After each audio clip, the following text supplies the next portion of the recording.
Hello and welcome back my new YouTube blog.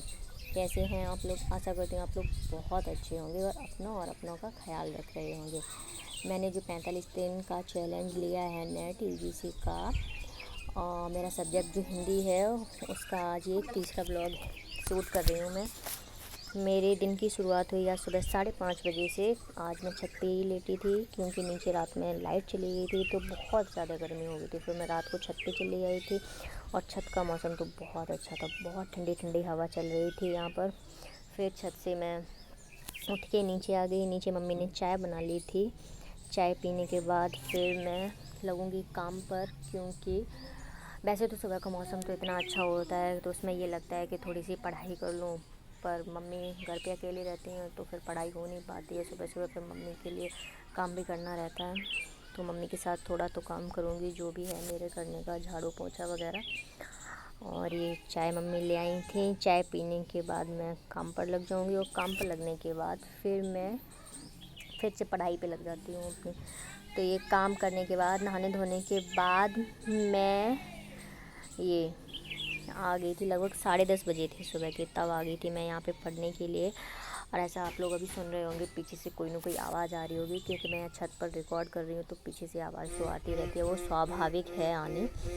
अब ये मैं आ गई थी सुबह 10:30 बजे अपने रूम में पढ़ाई करने। और हाँ, मेरा कोई ऐसे प्रॉपर रूम नहीं है कि मैं इसी रूम में स्टडी करूँ, क्योंकि घर में ज़्यादा लोग हैं नहीं, अभी रहते नहीं हैं। मम्मी पापा, मैं और दीदी आई हुई हैं और उनका भी छोटा सा बेटा है, तो मैं कहीं भी बैठ के पढ़ लेती हूँ। ऐसा कोई इशू नहीं है कि मुझे एक प्रॉपर जगह ही चाहिए। अभी मैं आ गई थी यहाँ पे रूम पे पढ़ने और मैं कर रही थी जो रामचंद्र शुक्ल की जो बुक है ना, उसके PYQs हैं। ये 500 क्वेश्चंस का सेट है, तो मैंने ये प्रिंट आउट निकाला हुआ था, उसमें से कुछ नोट कर रही थी, क्योंकि नोट करके याद करना मुझे बेस्ट तरीका लगता है और मैं वही करती हूँ, क्योंकि नोट करके बार बार रिवीजन कर सकते हैं आप। और ये मैंने साइड में रख लिया और मैं पढ़ रही थी।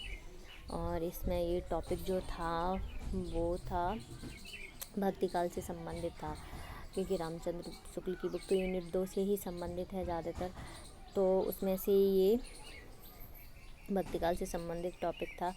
फिर पढ़ने के बाद लगभग 12 बजे मैंने खाना खाया। फिर मैं थोड़ी देर के लिए आराम किया। मैंने आराम करने के बाद फिर मैं ये 2 बजे फिर से मैं बैठ गई पढ़ने के लिए। और ये आप देख रहे हैं कि दीदी लेटे हैं, वो भी आ गई थी नीचे, तो उन्होंने कहा कि मैं यहाँ लेट जाऊँ तुम्हें दिक्कत तो नहीं होगी, तो मैंने कहा लेट जाऊँ, मुझे कोई ऐसी दिक्कत नहीं है। और उनका बेटा है वो वहीं उनके पास सो रहा था और मैं इस टाइम पढ़ रही थी। ये भी था तो यूनिट सेकंड ही, क्योंकि यूजीसी नेट का जो हिंदी का यूनिट सेकंड है वो बहुत ज़्यादा ब्रॉड है, मतलब बहुत ज़्यादा विस्तारित है, तो उसके ही टॉपिक इतने हो जाते हैं पढ़ने के लिए। उसका ये टॉपिक था, उसमें जो कहानी का टॉपिक है, मतलब कौन सी कहानी कब आई है और कौन उसके प्रस्तोता रहे हैं, वो सब था इसमें। तो मैं वही लिख रही थी। पहले तो मैंने इसको याद किया, पढ़ रही थी बुक से। फिर मुझे ये लगा कि जो मतलब कौन से ईयर में ये प्रकाशन हुई है कहानियाँ, और कौन से रचनाकार हैं और कौन से प्रस्तोता हैं कि जिन्होंने ये माना है कि ये पहली रचना है, मतलब पहली कहानी है ये। तो मैं वही लिख के देख रही थी। पहले मैंने लिखा, फिर लिखने के बाद फिर मैंने इसका किया रिवीज़न, मतलब रट्टाफिकेशन जिसको बोलते हैं। वैसे मुझे पता है CDP में मैंने पढ़ा हुआ है कि रटंत विद्या चलंत नहीं, अर्थात रटने का कोई सॉल्यूशन नहीं होता है, पर हाँ कुछ चीज़ें तो रटनी ही पड़ती हैं। तो वही मैं रटने ये मतलब याद करने के बाद फिर मैंने एक बार लिख के देखा तो उसमें कुछ गलतियाँ हो गई। फिर मैंने इसको बुक बंद करके लिख के देखा तो उसमें कुछ गलतियाँ हो गई। फिर मैंने इसको फिर दोबारा लिख के देखा बुक बंद करके। तो ये देखिए मैं लिख रही थी कि कौन सी कहानी किस प्रकाशन, मतलब वर्ष है उसका, कौन सी रचनाकार हैं और कौन उसका प्रस्तोता रहा है। तो सबसे पहले 1871 में जो कहानी आई थी वो थी एक जमींदार। ये क्या लिखा है, एक ये देखो, अपनी राइटिंग तो मैं खुद ही नहीं पहचान पा रही हूँ कि क्या लिखा है। मैंने अब समझ आ रहा है, एक ज़मींदार का दस्तान। मैं भूल भी गई, मैं एडिट कर रही हूँ उस टाइम तक मैं ये भूल गई, ये जबकि मैं 5 बजे एडिट कर रही हूँ और ये मैं भूल गई। और इसमें मेरी में थोड़ी सी, जब फिर मैंने इसको बुक से मिलाया तो इसमें थोड़ी सी गड़बड़ हो गई थी। इसमें ज़्यादा कुछ नहीं हुआ था, बाकी तो सब सही था, प्रस्तोता भी सही थे और कौन सी रचनाकार हैं वो भी सही थे। बस एक सन का थोड़ा सा मिस्टेक हो गया था, उसमें जो था 11 वर्ष का समय, जो शुक्ल जी की रचना है उसका प्रकाशन वर्ष है 1903 और मैंने उसको 1901 लिख दिया था। और जो उनकी है ये माधव सप्रे की एक टोकरी भर मिट्टी, उसका प्रकाशन वर्ष है 1901। तो बस इसी में गड़बड़ हुई थी और बाकी कुछ भी गड़बड़ नहीं हुई थी। ये मैं मिला रही थी छत पे, और जैसा कि आप देख रहे हैं कि मैं ये फिर से अपनी हिस्ट्री की बुक ले आई हूँ, इसमें से फिर से रिवीजन करूँगी क्योंकि इसमें मेरा थोड़ा सा रिवीजन रह गया था।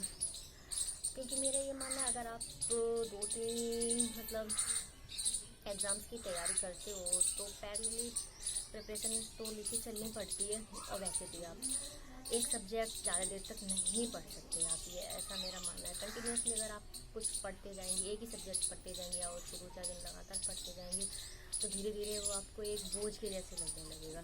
तो इसलिए मैं हिंदी का मेरा रिवीजन हो चुका है, ऑलमोस्ट हो चुका है। अब मेरा शाम को बस लेट के टाइम मुझे एक कहानी पढ़नी रहती है जो मैं पढ़ लूँगी। अब देखती हूँ मैं क्या पढ़ूँगी, कहानी पढ़ूँगी या नाटक पढ़ूँगी या फिर मैं नॉवल है जो नेट की जो मेरी बुक है दृष्टि वाली, उससे नॉवल के जो टॉपिक हैं वो देख लूँगी मैं एक बार। और एक बार क्या, वो तो कई बार देखने पड़ते हैं, एक बार देखने से तो कुछ होना जाना है नहीं। तो बस यही था मेरे पूरे दिन का शेड्यूल। अभी मैं ब्लॉग एडिट करूँगी और तुरंत अभी अपलोड कर दूँगी। और हाँ, कल मेरा ब्लॉग नहीं आएगा क्योंकि कल मैं एक दिन पूरे दिन का शूट करूँगी और शाम को एडिट करूँगी, तो परसों सुबह अपलोड करूँगी क्योंकि ये फिर भागम भाग रहती है। सुबह पूरा शूट करो, फिर एडिट करो, फिर करो, तो थोड़ा सा पढ़ाई डिस्टर्ब हो जाती है थोड़ी सी। तो मैं ये चाहती हूँ कि मैं दिखाऊँ कि मैं क्या पढ़ रही हूँ, मेरे साथ में क्या चल रहा है, पर इतना भी नहीं चाहती हूँ कि मेरी खुद की पर्सनली पढ़ाई डिस्टर्ब हो जाए। और मैं किसी को क्रिटिसाइज़ नहीं करती हूँ, पर मेरा ये मानना है कि आप उतना दिखाइए, जेन्युइन दिखाइए जितना आप पढ़ रहे हो। ये नहीं है कि आप ब्लॉग बनाने के लिए कुछ भी दिखा दें, तो वो चीज़ नहीं होनी चाहिए। ऐसे मेरे पर्सनल वैल्यूज़ हैं। और बस आज का ब्लॉग मैं यहीं पे एंड करूँगी क्योंकि अभी इसको एडिट करना बाकी है। और अगर हाँ आपको मेरे छोटे जो शॉर्ट्स वीडियोज़ हैं अगर पसंद आते हैं तो प्लीज़ ज़्यादा से ज़्यादा शेयर करिए क्योंकि वो बनाने मुझे अच्छे भी लगते हैं। और भी ज़्यादा बात न करते हुए बस मैं ब्लॉग को यहीं पर ख़त्म करूँगी। तो तब तक के लिए बहुत सारा थैंक यू है और आप ऐसे ही सपोर्ट बनाए रखिए और मेरे चैनल को जल्दी से जल्दी 10K करा दीजिए तो फिर एक बार लाइव मिलते हैं। तब तक के लिए हाँ, कल ब्लॉग नहीं आएगा और आएगा भी तो बहुत छोटा सा आएगा, ऐसे 2 मिनट का आएगा, फिर कल के पूरे दिन का। और हाँ, और मैं मतलब शॉर्ट मिनी ब्लॉग भी डाल दिया करूँगी क्योंकि मिनी ब्लॉग से एक शॉर्ट में शाम को एडिट करके वही आप आया करेगा मेरा 9:30 बजे के टाइम, क्योंकि एडिट करके फिर उसको डालना रहता है।